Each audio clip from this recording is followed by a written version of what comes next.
आखिर कैसे एक छोटे से गांव का लड़का, जिसके गांव में एक भी इंग्लिश मीडियम स्कूल तक नहीं था, आगे जाके पूरे इंडिया को इन्वेस्ट करना सिखाता है। ये सिर्फ एक स्टार्टअप की कहानी नहीं, बल्कि एक सोच की रेवोल्यूशन है। जब देश स्टॉक मार्केट से डरता था, तब एक इंसान ने सोचा कि इन्वेस्टिंग डर नहीं, अपॉर्चुनिटी है ग्रो करने की। उसने फ्लिपकार्ट की आराम वाली जॉब छोड़ दी और बेंगलुरु के एक छोटे कमरे से एक नई रेवोल्यूशन की शुरुआत की। No marketing gimmicks, no fake promises, सिर्फ एक विजन, लॉन्ग टर्म सोचो, ग्रो के साथ ग्रो करो। आज ग्रो सिर्फ एक ऐप नहीं, इंडिया का कॉन्फिडेंस बन गया, एक प्लेटफॉर्म जहां प्रॉफिट नहीं ट्रस्ट कंपाउंड होता है। और ये सब शुरू होता है एक गांव के छोटे सपने से, जहां स्कूल नहीं था लेकिन इंटेंशन था। ये कहानी है ग्रो के फाउंडर एंड सीईओ ललित केशरे की।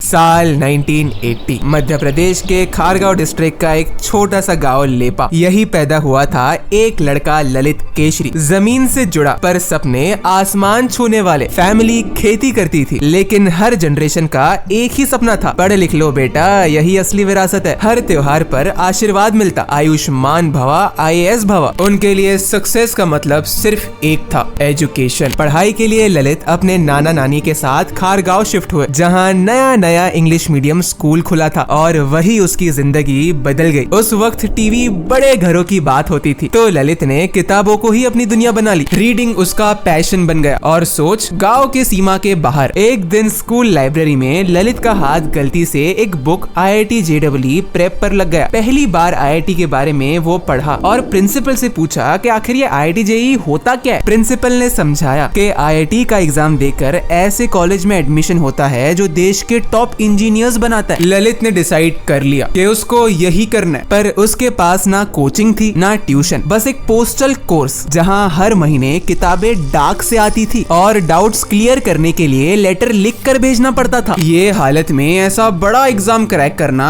इम्पॉसिबल था, लेकिन इम्पॉसिबल लगने वाला सपना ललित ने पूरा कर दिया। उसने हर कंसेप्ट, हर बुक को शिद्दत से पढ़ा और फाइनली IIT JEE क्रैक कर लिया। ललित को एडमिशन मिला IIT बॉम्बे में, एक ऐसी दुनिया जो उसने पहले कभी नहीं देखी। उसने देखा कि इंडिया कितना डाइवर्स है, अलग शहर के लोग, अलग सोच, अलग जज्बा, और यही IIT थी जहां उसके अंदर कैपिटल मार्केट और एंटरप्रेन्योरशिप का जुनून जागा था। उसका एक दोस्त एक लिस्टेड कंपनी में इंटर्नशिप कर रहा था और वहीं से ललित को पता चला कि एक आम आदमी भी एक कंपनी का हिस्सा बन सकता है, सिर्फ एक शेयर लेकर। बस यही मोमेंट था जब इन्वेस्टिंग का जुनून शुरू हुआ। उसने एनुअल रिपोर्ट्स पढ़ना शुरू की, AGMs अटेंड किए और हजारों मुश्किलों के बावजूद अपना डीमैट अकाउंट खोल दिया। उसने समझा कि इन्वेस्टिंग सिर्फ पैसे कमाने का जरिया नहीं है, एक ओनरशिप का एहसास भी है। और तब उसे एक ख्याल आया, क्या हो अगर इन्वेस्टिंग इंडिया जैसे देश के लिए आसान बना दिया जाए, इससे तो इंडिया बदल ही जाएगा। लेकिन अभी 2004 में IIT बॉम्बे से ग्रेजुएट करते ही ललित ने अपनी पहली नौकरी ज्वाइन की, ITM सिस्टम्स में। यहाँ उसने टेक्नोलॉजी के बेसिक्स समझे, पर उसके अंदर एक स्पार्क था, कुछ अपना बनाने का, कुछ ऐसा जो लोगों की जिंदगी में इम्पैक्ट डाले। साल 2011 ललित शुरू करते हैं एड्यूफ्लिक्स, एक ऑनलाइन लर्निंग प्लेटफॉर्म। वो टाइम एडटेक या यूट्यूब के भी पहले वाला दौर था। उस वक्त नॉलेज तक पहुंचना ही बहुत मुश्किल था और ललित वही कर रहा था, एजुकेशन को डिजिटल बनाना। एड्यूफ्लिक्स उसके लिए एक स्टार्टअप नहीं, एक एफर्ट था, लोगों के डिजिटल बिहेवियर और ट्रस्ट के पैटर्न को समझने का। पर वो टाइम था जब इंटरनेट एक्सेस सबके पास नहीं था और यूट्यूब पर वीडियोस भी बफर होकर चलती थी। फिर ललित और उसकी टीम ने पेन ड्राइव से कोर्सेज स्टार्ट कर दिए, लेकिन ललित को जल्द ही एहसास हो गया कि ये idea was very ahead of his time. फिर 2013 में वो जुड़ गया फ्लिपकार्ट के साथ, जिससे ललित बन गया था इंडिया के ई-कॉमर्स रेवोल्यूशन का हिस्सा। वहाँ उन्होंने फ्लिपकार्ट क्विक और फ्लिपकार्ट मार्केट प्लेस जैसे प्रोजेक्ट्स लीड किए। और पता है फ्लिपकार्ट में उन्होंने क्या सीखा कि अगर डिजाइन और प्रोडक्ट सही हो तो दुनिया का सबसे मुश्किल काम भी सिंपल हो जाता है। फिर आया साल 2016, बेंगलुरु के एक छोटे से कमरे में ललित और फ्लिपकार्ट के 3 और एम्प्लॉइज को एक सवाल बड़ा परेशान कर रहा था, स्टॉक मार्केट में इन्वेस्ट करना इतना कॉम्प्लिकेटेड क्यों है। उस वक्त इन्वेस्टिंग एप्स बैंकर स्टाइल की लगती थी, बोरिंग चार्ट्स, ग्राफ्स और कंफ्यूजिंग एक्रोनिम से भरी हुई। एप्स तो ऐसे लगते थे जैसे टेक्नोलॉजी तो बदल गई हो, पर माइंडसेट और डिजाइन अभी भी 1990s में अटका हुआ हो। नए इन्वेस्टर्स के लिए ये एप्स एक भूल भुलैया जैसा था, हर स्टेप पे एक ही सवाल, अब नेक्स्ट क्या करूं। और हर नए यूजर्स को एक दोस्त चाहिए होता जो समझाए कि ये ऐप चलाते कैसे। ललित और उसके दोस्तों ने मार्केट में यही गैप देखा और इसी गैप ने जन्म दिया ग्रो को, एक ऐसा प्लेटफॉर्म जो इन्वेस्टिंग को सिंपल, एक्सेसिबल और समझाने लायक बनाए। शुरुआत हुई एक बेसिक म्यूचुअल फंड ऐप से। तब प्ले स्टोर पर ऑलरेडी 41 ऐप्स मौजूद थे। कंपटीशन मुश्किल था पर ग्रो अलग था। ग्रो ने यूजर्स के दिल जीत लिए अपने क्लीन यूआई, मिनिमल डिजाइन और जार्गन फ्री एक्सपीरियंस से। ऐप खोलते ही सब कुछ स्मूथ। फंड देखो, कंपेयर करो, एसआईपी सेट करो, डन। कोई क्लटर नहीं, कोई कंफ्यूजन नहीं, सिर्फ क्लैरिटी। लेकिन ग्रो सिर्फ एक डिजाइन अपडेट नहीं था, ये एक माइंडसेट शिफ्ट था। इंडिया के इन्वेस्टिंग कल्चर का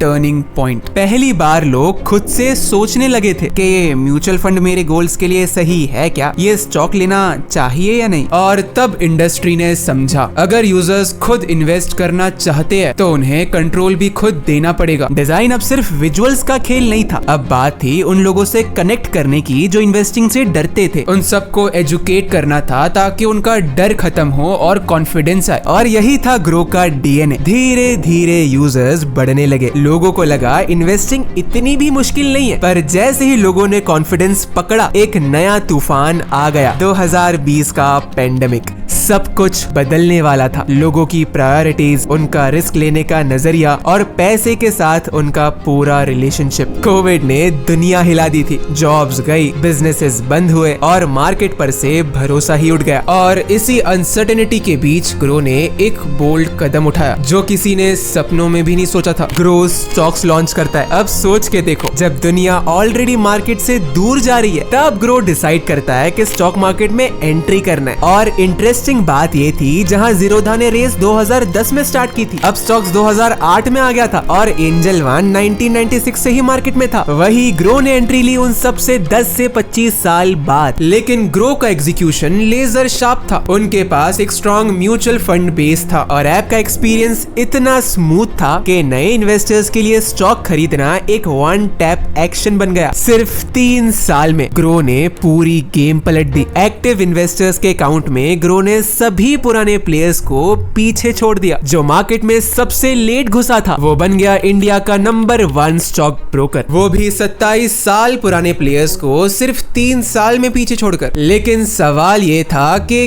कैसे? जवाब सिंपल था, 2 चीजों में। पहला, एक amazing user first product. Grow ने इन्वेस्टिंग को जितना सिंपल बनाया वो कोई और कंपनी बना ही नहीं पाई। आज भी ग्रो को माना जाता है इंडिया का सबसे बिगिनर फ्रेंडली इन्वेस्टिंग ऐप। वैसे तो ये एक ही ऐप है लेकिन तुम कर सब कुछ सकते हो, stocks, mutual funds, ETFs, IPO और FNO ट्रेडिंग तक। चाहे कोई इंट्राडे ट्रेडर हो या लॉन्ग टर्म इन्वेस्टर, सब कुछ एक स्मूथ और क्लीन इंटरफेस में। रिसर्च और रिपोर्ट्स भी ऐप के अंदर इतने नेचुरल वे में इंटीग्रेटेड है कि यूजर्स को कभी क्लटर्ड फील ही नहीं होता। पूरा एक्सपीरियंस एकदम सीमलेस, बिल्कुल वैसा ही जैसे फ्लिपकार्ट ने शॉपिंग को सीमलेस बनाया। इसी सिंप्लिसिटी ने ग्रो को 2024 में बना दिया दुनिया का सबसे ज्यादा डाउनलोडेड और हाईएस्ट रेटेड इन्वेस्टिंग ऐप। और ये सिर्फ डाउनलोड्स का गेम नहीं था, यूजर्स ग्रो के साथ टिकते भी थे। इनका 3 साल का रिटेंशन आया 77%, जो इवन सोशल मीडिया ऐप से भी ज्यादा है। मतलब जो एक बार ग्रो पे आ रहा है वो लंबा टाइम रुकता है। ग्रो की प्रोडक्ट फिलोसफी का सबसे बड़ा सीक्रेट यही है, वो कभी रेस में सबसे पहले लॉन्च नहीं करते, वो ऑब्जर्व करते हैं, टेस्ट करते हैं और जब लॉन्च करते हैं तो परफेक्ट वर्जन के साथ मार्केट में उतरते हैं। जैसे स्टॉक SIP कंपटीशन ने 2020 में लाया था पर ग्रो ने 2024 में इंट्रोड्यूस किया, लेकिन एक ऐसे UX के साथ जो सबसे सिंपल, फास्ट और रिलेटेबल था। ग्रो के लिए सक्सेस का मंत्र हमेशा से एक ही रहा है, क्वालिटी ओवर स्पीड। दूसरा रीजन था